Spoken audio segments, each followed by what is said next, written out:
Coordinates എന്നുള്ള chapter ഒക്കെ നല്ല അടിപൊളിയായിട്ട് നമ്മൾ പഠിച്ചു കഴിഞ്ഞു അല്ലേ. അപ്പോൾ ഈ ഒരു ചാപ്റ്ററിൽ നിന്ന് നമ്മുടെ എക്സാമിന് സ്ഥിരമായിട്ട് ചോദിക്കുന്ന ഒരു ടൈപ്പ് ക്വസ്റ്റ്യൻ ആണ് റെക്ടാങ്കിൾസിന്റെ വെർട്ടീസസ് തന്നിട്ട് ബാക്കിയുള്ള ഏതെങ്കിലും രണ്ട് വെർട്ടീസസ് തന്നിട്ട് ബാക്കിയുള്ള രണ്ട് വെർട്ടീസസിന്റെ എന്ത് ചോദിക്കും, നമ്മുടെ അടുത്ത് കോർഡിനേറ്റ് എഴുതാനായിട്ട് എപ്പോഴും സ്ഥിരമായിട്ട് എക്സാമിന് ചോദിക്കുന്നതാണ്. അപ്പോൾ ഈ ഒരു ചാപ്റ്ററിൽ ഏറ്റവും ഇമ്പോർട്ടൻ്റ് ആയിട്ടുള്ള ഒരു സെക്ഷനും ഈ റെക്ടാങ്കിൾ എന്ന് പറയുന്നത് തന്നെയാണ്. നമുക്ക് ഓരോ വെർട്ടെക്സിലും എന്ത് തന്നിട്ടുണ്ടായിരിക്കും, കോർഡിനേറ്റ്സ് ഉണ്ടായിരിക്കും. അപ്പോൾ ചില കോർഡിനേറ്റ്സ് മിസ്സിംഗ് ആയിട്ട് ബാക്കിയുള്ള കോർഡിനേറ്റ്സ് ആയിരിക്കും നമ്മുടെ അടുത്ത് ചോദിക്കുന്നത്. അപ്പോൾ എങ്ങനെയാണ് നമ്മൾ ബാക്കിയുള്ള വെർട്ടെക്സിന്റെ കോർഡിനേറ്റ് കണ്ടുപിടിക്കുക, അതിന് എന്തെങ്കിലും ഒരു ഈസി ആയിട്ടുള്ള ഒരു ട്രിക്ക് ഉണ്ടോ, അതൊക്കെ നമുക്ക് അറിയണ്ടേ. അപ്പോൾ ആ കാര്യങ്ങളാണ് ഇന്നത്തെ നമ്മുടെ ഈ ഒരു കുട്ടി വീഡിയോയിൽ നമ്മൾ ഡിസ്കസ് ചെയ്യാനായിട്ട് പോകുന്നത്. അപ്പോൾ അതിനായിട്ട് നമ്മൾ ശ്രദ്ധിക്കേണ്ട മെയിൻ ആയിട്ടുള്ള കുറച്ച് കാര്യങ്ങൾ എന്ന് പറയുന്നത്, നമുക്ക് എങ്ങനെയാണ് ക്വസ്റ്റ്യൻ വരുന്നത് നോക്കാം, എന്നിട്ട് അതിൽ നിന്നും എങ്ങനെയാണെന്നുള്ളത് എക്സ്പ്ലെയിൻ ചെയ്ത് തരാം. ഓക്കെ, അപ്പോൾ നമുക്ക് ഇവിടെ ഫസ്റ്റ് വന്നിട്ടുള്ള ഈ ഒരു ക്വസ്റ്റ്യൻ നോക്കിക്കേ. എ എന്ന് പറയുന്ന ഒരു വെർട്ടെക്സിനെ മാർച്ച് 2023 കഴിഞ്ഞ തവണ നമ്മുടെ ആനുവൽ എക്സാമിന് ചോദിച്ചിട്ടുള്ള ഒരു ക്വസ്റ്റ്യൻ ആണ്. അതും 3 മാർക്കിന് ചോദിച്ചിട്ടുള്ള ഒരു ക്വസ്റ്റ്യൻ ആണ്. So it is very important. അപ്പോൾ ഇവിടെ എന്താ പറയുന്നത്, എ എന്ന് പറയുന്നത് 39 എന്ന് പറയുന്ന ഒരു കോർഡിനേറ്റ് ആണ്, ഒരു പോയിന്റ് ആണ്. ദെൻ സി എന്ന് പറയുന്ന ഒരു പോയിന്റ് എന്താണ്, 812 ആണ് അതിന്റെ കോർഡിനേറ്റ് എന്ന് പറയുന്നത്. Are the coordinates of two opposite vertices of A rectangle. അതായത് ഒരു റെക്ടാങ്കിളിന്റെ, ഒരു ചതുരത്തിന്റെ രണ്ട് എതിർമൂലകളുടെ സൂചക സംഖ്യകളാണ് ഈ തന്നിട്ടുള്ളത് അല്ലെ. രണ്ട് ഓപ്പോസിറ്റ് വെർട്ടീസസിന്റെ കോർഡിനേറ്റ്സ് ആണ് നമുക്ക് തന്നിട്ടുള്ളത്. ഈ 39ഉം അതുപോലെ തന്നെ 812 എന്ന് പറഞ്ഞിട്ട് നമുക്ക് തന്നിട്ടുള്ളത് എന്താണ്, രണ്ട് ഓപ്പോസിറ്റ് വെർട്ടീസസിന്റെ കോർഡിനേറ്റ്സ് ആണ്. Whose sides are parallel to the coordinate axis എന്ന് പറഞ്ഞു കഴിഞ്ഞാൽ ഒന്നുമില്ല, നമ്മുടെ എക്സ് ആക്സിസിനും വൈ ആക്സിസിനും പാരലൽ ആയിട്ടാണ് നമ്മുടെ ഇതിന്റെ സൈഡ്സ് ഉള്ളതെന്നാണ് ഉദ്ദേശിക്കുന്നത്. Find the coordinates of other two vertices of a rectangle. എന്താ നമ്മളോട് ചോദിച്ചിട്ടുള്ളത്, ഈ റെക്ടാങ്കിളിന്റെ ബാക്കി രണ്ട് വെർട്ടീസസ്. നമുക്കറിയാം ഒരു റെക്ടാങ്കിൾ എന്ന് പറയുമ്പോൾ അതിന് ആകെ 4 വെർട്ടീസസ് ഉണ്ടായിരിക്കും, ടോട്ടൽ 4 വെർട്ടീസസ് ഉണ്ടായിരിക്കും. അതിൽ 2 വെർട്ടീസസിന്റെ കോർഡിനേറ്റ്സ് നമുക്ക് തന്നിട്ടുണ്ട്. അങ്ങനെയാണെന്നുണ്ടെങ്കിൽ ബാക്കിയുള്ള 2 വെർട്ടീസസിന്റെ കോർഡിനേറ്റ് നമ്മളോട് എഴുതാനാണ് പറഞ്ഞിട്ടുള്ളത്. ഓൾസോ നമ്മുടെ അടുത്ത് എന്ത് പറഞ്ഞിട്ടുണ്ട്, find the length of the sides of the rectangle. റെക്ടാങ്കിളിന്റെ സൈഡ്സിന്റെ ലെങ്ത് നമ്മളുടെ അടുത്ത് ചോദിച്ചിട്ടുണ്ട്. അപ്പോൾ രണ്ട് കാര്യങ്ങൾ നമ്മൾ അറ്റ് എ ടൈം ഇവിടെ യൂസ് ചെയ്യുന്നുണ്ട്. ഒന്ന് റെക്ടാങ്കിളിന്റെ വെർട്ടീസസ് കണ്ടുപിടിക്കുന്നതും അതുപോലെ തന്നെ ലെങ്ത് കണ്ടുപിടിക്കുക എന്ന് പറയുമ്പോൾ അവിടെ നമ്മൾ ഡിസ്റ്റൻസ് ഫോർമുലയും നമ്മളിവിടെ യൂസ് ചെയ്യുന്നുണ്ട്. ഈ രണ്ട് കാര്യങ്ങളും ഒരുമിച്ച് വരുന്ന ഒരു ക്വസ്റ്റ്യൻ ആണിത്. അപ്പോൾ ഇതെങ്ങനെയാണ് നമുക്ക് ചെയ്യുന്നത് നോക്കാം. അപ്പോൾ ഇതാണ് നമ്മുടെ റെക്ടാങ്കിൾ. ഓക്കെ, ഇതാണ് നമ്മുടെ റെക്ടാങ്കിൾ ABCD എന്ന് പറയുന്ന റെക്ടാങ്കിൾ ആണ്. ഈ റെക്ടാങ്കിളിന്റെ രണ്ട് ഓപ്പോസിറ്റ് വെർട്ടീസസ് ആണ് എയും സിയും. ACയുടെ എന്ത് തന്നിട്ടുണ്ട്, നമുക്ക് കോർഡിനേറ്റ്സ് തന്നിട്ടുണ്ട്, സൂചക സംഖ്യകൾ തന്നിട്ടുണ്ട്. എന്തൊക്കെയാണ്, 39ഉം അതുപോലെ തന്നെ 812ഉം. നമുക്കിനി കണ്ടുപിടിക്കേണ്ടത് ബി എന്ന് പറയുന്ന പോയിന്റിന്റെയും അതുപോലെ ഡി എന്ന് പറയുന്ന വെർട്ടെക്സിന്റെയും എന്ത് കണ്ടുപിടിക്കണം, കോർഡിനേറ്റ് അഥവാ സൂചക സംഖ്യകൾ നമുക്ക് കണ്ടുപിടിക്കണം. അപ്പോൾ അതെങ്ങനെ നമ്മൾ ഈസി ആയിട്ട് കണ്ടുപിടിക്കുന്നത്, എങ്ങനെ നമുക്ക് കണ്ടുപിടിക്കാം എന്ന് ആലോചിച്ച് നോക്കിക്കേ.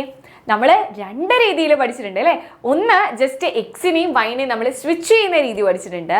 അതുപോലെ തന്നെ നമ്മൾ ഇതിനെ നമ്മുടെ ആക്സിസിന്റെ ഉള്ളിലായിട്ട് വരച്ച് ചെയ്തിട്ട് ആ രീതിയിലും പഠിച്ചിട്ടുണ്ട്.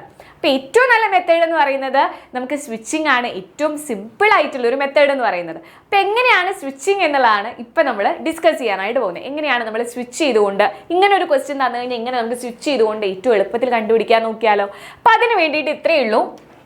നമ്മളെപ്പോഴും സ്വിച്ച് ചെയ്യുമ്പോൾ ഇപ്പം എക്സും വൈയും അല്ലേ, നമ്മൾ XY എന്നുള്ള രീതിയിലാണ് നമ്മൾ ആരെയും എഴുതാറുള്ളത്, നമ്മുടെ കോർഡിനേറ്റിനെ എഴുതുന്നത്. സൂചക സംഖ്യേനെ നമ്മൾ XY എന്നുള്ള ഓർഡറിലാണ് നമ്മൾ എഴുതുന്നത്. അപ്പോൾ ഈ എക്സ് എന്ന് പറയുന്ന ആളേനെ നമുക്ക് എന്ത് ചെയ്യാം, നമുക്ക് മുകളിലേക്കും താഴോട്ടും എന്ത് ചെയ്യാൻ പറ്റും, ഷിഫ്റ്റ് ചെയ്യാൻ പറ്റും. നമ്മൾ എങ്ങനെയാണ് സ്വിച്ച് ചെയ്യുന്നത്, എക്സ് എന്ന് പറയുന്ന ആളേനെ മുകളിലോട്ടോ അല്ലെങ്കിൽ താഴോട്ടോ ആണ് നമ്മൾ എന്ത് ചെയ്യുക, എപ്പോഴും സ്വിച്ച് ചെയ്യാം. എക്സിനെ നമ്മൾ എപ്പോഴും ഒന്നെങ്കിൽ ടോപ്പിലേക്ക് സ്വിച്ച് ചെയ്യാം അല്ലെങ്കിൽ ബോട്ടം താഴോട്ട് നമുക്ക് എന്ത് ചെയ്യാം, സ്വിച്ച് ചെയ്യാം. ഇനി വൈ എന്ന് പറയുന്ന ആളേനെ എപ്പോഴും നമ്മൾ എന്ത് ചെയ്യണം, ഒന്നെങ്കിൽ റൈറ്റിലോട്ട് അല്ലെങ്കിൽ ലെഫ്റ്റിലോട്ടാണ് നമ്മൾ സ്വിച്ച് ചെയ്യുക. വൈനെ നമ്മൾ എങ്ങനെ സ്വിച്ച് ചെയ്യാം, ഒന്നെങ്കിൽ റൈറ്റിലോട്ട് സ്വിച്ച് ചെയ്യാം അല്ലെങ്കിൽ ലെഫ്റ്റിലോട്ട് നമുക്ക് സ്വിച്ച് ചെയ്യാം. ഇങ്ങനെയാണ് നമ്മൾ സ്വിച്ച് ചെയ്യുന്നത്. ഓക്കെ, അപ്പോൾ അത് ജസ്റ്റ് ഒരു എക്സാമ്പിൾ മിസ് പറഞ്ഞു തരാം. എക്സാമ്പിൾ നോക്കിയിട്ട് നമുക്ക് എന്ത് ചെയ്യാം, നമ്മുടെ പ്രോബ്ലത്തിലേക്ക് കിടക്കാം. അപ്പോൾ ഇതാ ഒരു റെക്ടാങ്കിൾ ഇതാ ഇവിടെ മിസ് വരച്ചിട്ടുണ്ട്. ഈ റെക്ടാങ്കിളിൽ നമ്മുടെ അടുത്ത് പറയുകയാണ് ഇതിൻ്റെ കോർഡിനേറ്റ് എന്ന് പറയുന്നത് 32 ആണ്. ഓക്കെ, 32 ആണ്.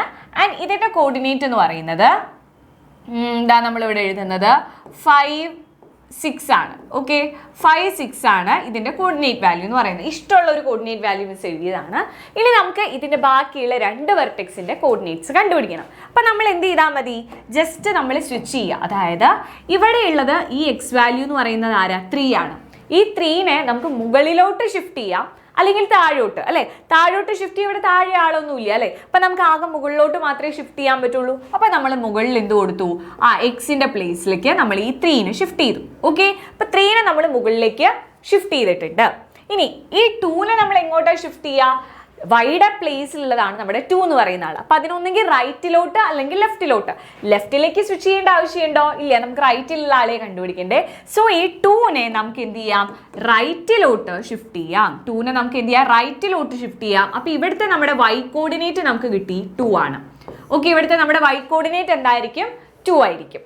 ഇനി നമ്മൾ എന്ത് ചെയ്യുക? ഇവിടെ ഒരു വെർട്ടെക്സും കൂടി ഉണ്ട്, അല്ലെ? ഇവിടെ ഒരു കോർഡിനേറ്റും കൂടി ഉണ്ട്. ഇവിടെ നോക്കുക, ഇവിടെ നമ്മൾ നോക്കുമ്പോൾ ഇവിടുത്തെ എക്സ് വാല്യൂനെ നമ്മൾ പറഞ്ഞ് എക്സിനെ എപ്പോഴും എന്ത് ചെയ്യാന്നാ പറഞ്ഞിട്ടുള്ളത്?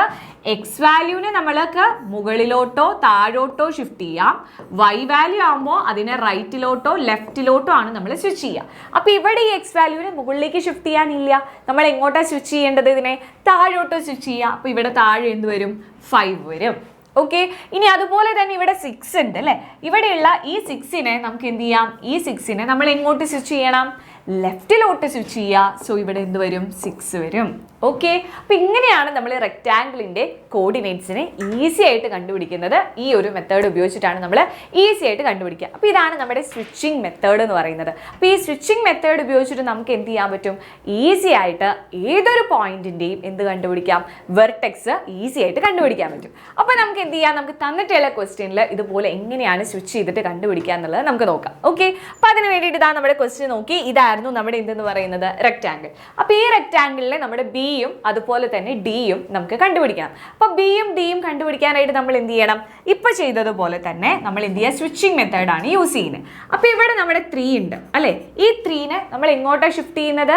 എക്സ് വാല്യൂനെ മുകളിലോട്ടോ താഴോട്ടോ ഷിഫ്റ്റ് ചെയ്യാം. അപ്പൊ ഇതിനെ നമ്മൾ എന്ത് ചെയ്യുക? മുകളിലേക്ക് ഷിഫ്റ്റ് ചെയ്യുമ്പോൾ ഇവിടെ നമുക്ക് ഡിയുടെ ഒപ്പം എന്ത് വരും? 3 എന്ന് വരും. ഫസ്റ്റത്തെ നമ്മുടെ കോർഡിനേറ്റ് കിട്ടി. എന്നാണ്? എക്സ് കോർഡിനേറ്റ് എന്ന് പറയുന്നത് 3 ആണ്. ദെൻ ഈ 9നെ നമ്മൾ എങ്ങോട്ടാണ് ഷിഫ്റ്റ് ചെയ്യേണ്ടത്? റൈറ്റിലോട്ടാണ് ഷിഫ്റ്റ് ചെയ്യേണ്ടത്. സോ നമ്മുടെ ബി എന്ന് പറയുന്ന പോയിന്റിന്റെ y കോർഡിനേറ്റ് എന്തായിരിക്കും? 9 ആയിരിക്കും. ബി എന്ന് പറയുന്ന ആളുടെ y കോർഡിനേറ്റ് എന്ന് പറയുന്നത് ഈ 9നെ നമ്മൾ അങ്ങോട്ട് ഷിഫ്റ്റ് ചെയ്തു. ഈ 9 ആണ് നമ്മൾ ഇങ്ങോട്ട് എഴുതിയിട്ടുള്ളത്. ഈ 9 ഇങ്ങോട്ട് ഷിഫ്റ്റ് ചെയ്തു. ആൻഡ് ഈ 3നെ നമ്മൾ എങ്ങോട്ട് ഷിഫ്റ്റ് ചെയ്തു? ഇങ്ങോട്ടും ഷിഫ്റ്റ് ചെയ്തു. ഓക്കെ, ഇങ്ങനെയാണ് നമ്മൾ ചെയ്തിട്ടുള്ളത്. ഇനി നമുക്ക് എന്ത് ചെയ്യാം? അടുത്ത ആൾ ഇതാ ഇവിടെയുള്ള ഈ 8നെ നമ്മൾ ഇങ്ങോട്ട് ഷിഫ്റ്റ് ചെയ്യണം, താഴോട്ട് ഷിഫ്റ്റ് ചെയ്തു. സോ ഇവിടെ നമുക്ക് എന്ത് വന്നു? 8 വന്നു. ഇവിടെ നമുക്ക് എന്ത് വന്നു? 8 വന്നു. ഇനി ഇവിടെയുള്ള ഈ 12നെ നമ്മൾ എന്ത് ചെയ്യുക? ലെഫ്റ്റിലോട്ട് സ്വിച്ച് ചെയ്യുക. ലെഫ്റ്റിലോട്ട് സ്വിച്ച് ചെയ്യുമ്പോൾ നമുക്ക് എന്ത് വരും? ഇതിനിങ്ങനെ ലെഫ്റ്റിലോട്ട് സ്വിച്ച് ചെയ്യുക. സോ ഇവിടെ നമുക്ക് 12 എന്ന് വന്നു. അപ്പൊ നമുക്ക് എല്ലാ കോർഡിനേറ്റും കിട്ടിയില്ലേ? എല്ലാ പോയിന്റിന്റെയും കിട്ടി. എന്തൊക്കെയാണ് നമുക്ക് കിട്ടിയിട്ടുള്ളത്? ഇവിടെ നമുക്ക് എ എന്ന് പറയുന്ന ഓൾറെഡി 3,9ഉം ഇവിടെ 8,12 ഉണ്ടായിരുന്നു. ഇവിടെ നമ്മൾ 8,9 കിട്ടി. അതുപോലെ തന്നെ ഇവിടെ നമുക്ക് എന്ത് കിട്ടി? 3,12 എന്നും കിട്ടി. ഓക്കെ, അപ്പോൾ ഇത് സിമ്പിൾ ആയിട്ടുള്ള രീതിയാണ്. അപ്പോൾ ഇതാണ് നമ്മുടെ സ്വിച്ചിങ് മെത്തേഡ് എന്ന് പറയുന്നത്. അപ്പോൾ സ്വിച്ചിങ് മെത്തേഡ് ഉപയോഗിച്ചിട്ട് നമുക്ക് ഈസി ആയിട്ട് കണ്ടുപിടിക്കാം. ഇനി ഇതല്ലാതെ വേറൊരു മെത്തേഡ് കൂടി ഉണ്ട്. അപ്പോൾ ആ മെത്തേഡ് എന്താണെന്ന് കൂടി നമുക്ക് നോക്കാം. അപ്പോൾ ആ മെത്തേഡ് എങ്ങനെയാണെന്നുള്ളത് മിസ് പറഞ്ഞുതരാം. അപ്പോൾ ഇതിൻ്റെ ജസ്റ്റ് ഒരു കോപ്പി എടുത്തിട്ടുണ്ട്. എന്നിട്ട് നമുക്കിത് എങ്ങനെയാണ് ചെയ്യാന്നുള്ളത് നോക്കാം. അപ്പോൾ ഇവിടെ നമുക്ക് ഓൾറെഡി 3,9ഉം അതുപോലെ തന്നെ 8,12 ആണ് നമുക്കറിയാം, അല്ലേ? അപ്പോൾ 3,9 ഉണ്ട് നമ്മുടെ കയ്യിൽ, 8,12 ഉണ്ട്. അതാണ് നമ്മുടെ പോയിന്റ്സ്. ഇവിടെ നമുക്കറിയാം 3,9 ആണ്. ആൻഡ് ഇവിടെ നമുക്കറിയാം 8,12 ആണ്. സോ ഇതിന് ചുറ്റും നമ്മൾ എന്ത് ചെയ്യുക? നമ്മുടെ ആക്സിസ് വരയ്ക്കുകയാണെങ്കിൽ ഇതിന് ചുറ്റും നമ്മൾ ഇതുപോലെ നമ്മുടെ ആക്സിസ് വരയ്ക്കുകയാണെങ്കിൽ എന്താ ഉണ്ടാവുക? ഇങ്ങനെ നമ്മളൊരു ആക്സിസ് വരയ്ക്കാം.